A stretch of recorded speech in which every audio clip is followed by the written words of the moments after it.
Hi guys, welcome back to a new episode of Appst Academy. Today in this video, I'm gonna show you how you can sign up for your Pinterest account. Keep watching the video till the end. To sign up for your Pinterest account, firstly go ahead and open your Pinterest application. The official page of Pinterest application will appear on the screen.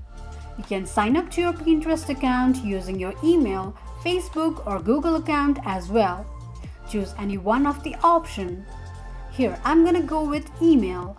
Enter your email address and tap on continue. Create a password for your Pinterest account and tap on next.